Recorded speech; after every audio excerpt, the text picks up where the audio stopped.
It's a twist tie. You know, when I was a kid, we used to take these twist ties and we put them on our finger like this and pretend like they're like a superpower ring. And you would just hold it up and you'd be like, alakazam. Now what?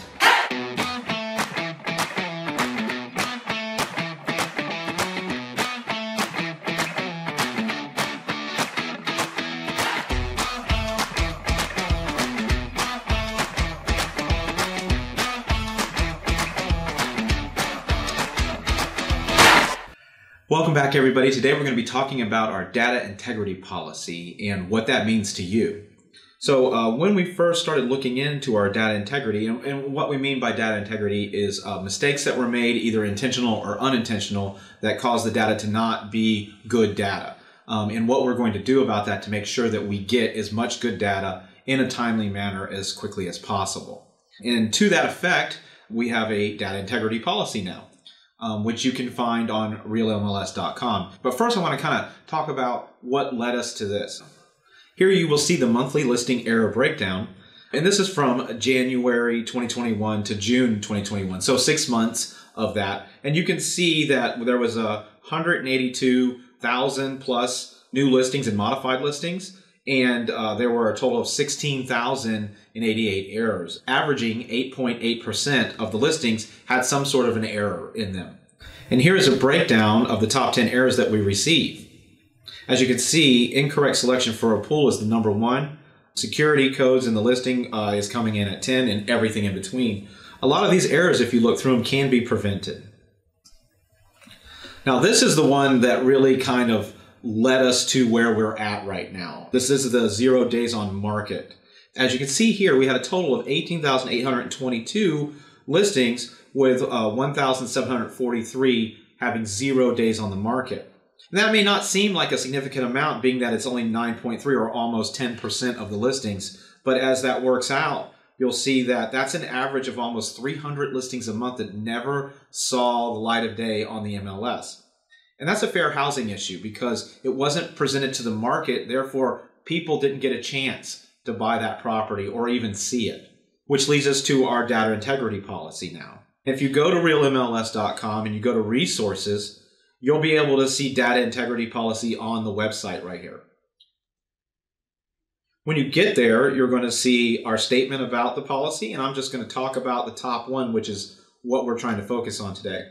The rules and policies of realMLS and a clear compliance process will be enforced equally to advance a healthy marketplace and increase professionalism among our members and ensure equal access to all listings by all people.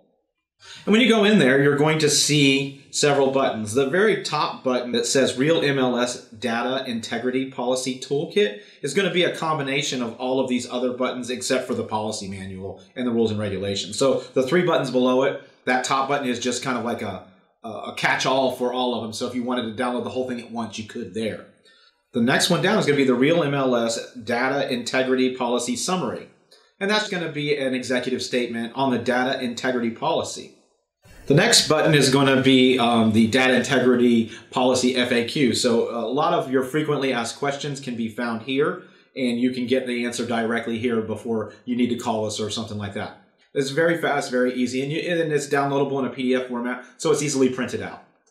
The Data Integrity Policy Quick Guide is a visual aid that's going to help you get through this easily and avoid some of the common pitfalls. This page that you're looking at now is going to kind of give you a stoplight approach to it, where you got your red, yellow, and green, and your very top one in red there are going to be the 3 highest fined things. So they're the thing that's going to cost you the most money if you do wrong.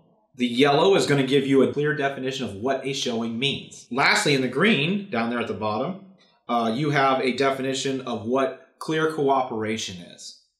To the right in the blue, you're going to have frequent violations. Now, these aren't necessarily going to be fined on the first offense or anything like that. You will get a notification from us asking you to fix it within 24 hours, or there could be a fine. Next up, we have a visual aid that's going to help you understand the fining process. We have a citation violation, and this is incomplete and inaccurate data, and it is correctable, which means you're going to be given 24 hours to fix this, or the fine will be issued. So if you get one of these, say you put the wrong zip code in and you get a notification from us saying, hey, you have 24 hours to fix this, and you just need to fix it within 24 hours, and you will not be issued a fine for this. It is a correctable thing, so that is what a citation is. Next is a major violation, and major violations are not correctable. They are mistimed, inaccurate data, or incomplete data that has actually caused harm and can't be undone. So it is not correctable. For instance, you have 24 hours to put a property onto the MLS. If you do not put that property on within 24 hours, you can't go back in time and put it on. So that violation is uncorrectable because the time has passed. The bell cannot be unrung. In that case, you would be issued a fine, and then you would follow the process after that. The next two are violations for a specific act. Coming soon violation. Abuse of the coming soon status is a $1,000 fine on the first offense. That means that you presented an offer or showed the property while it was in coming soon, and that's not allowed. If you do that for a second time, it can be up to 1% of the sale price of the property. And then we have access violation, and this is sharing your username and password. This is a violation and has been a violation forever. So when it comes to data integrity, we're simply creating a process where everyone has the same experience when it comes to rules, violations, and fines. To that point, I have a flow chart here that's going to help you navigate that process.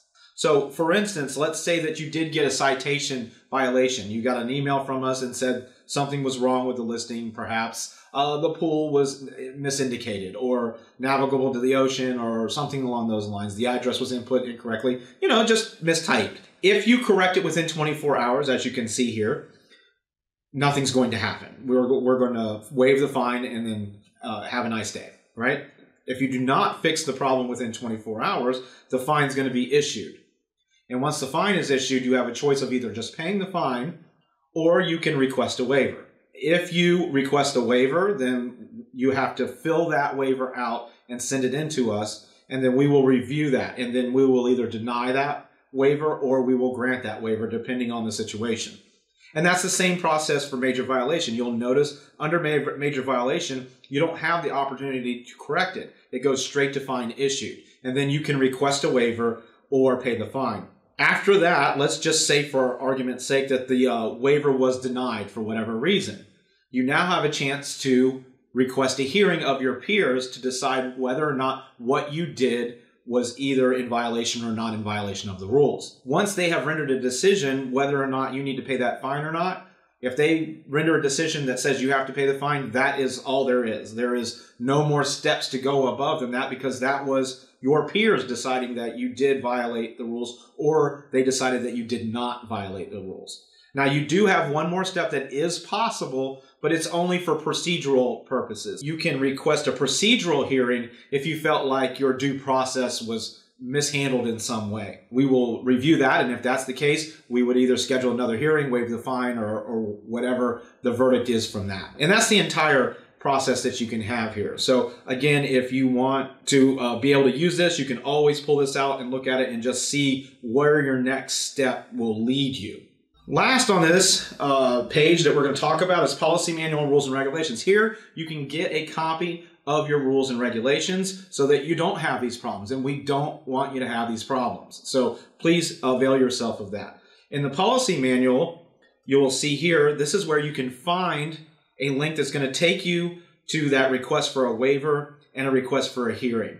Both of those require your broker to sign them as well, because the broker is aware of what's happening and ultimately is responsible as well. These documents can also be found on FlexMLS under Forms/Info. So if you don't want to go to realMLS and you're on FlexMLS, you can just go to Forms/Info. They will be in there as well. That is our data integrity policy. I would just like to note that any fines that we collect, we do not keep because we don't actually want your money. We do want good data. Any fines that we collect are going to be donated to the NEFAR Charitable Foundation. So the MLS is actually not keeping any of the funds that we collect due to fines. And that's it for today's MLS Moment. Have a great day, everyone.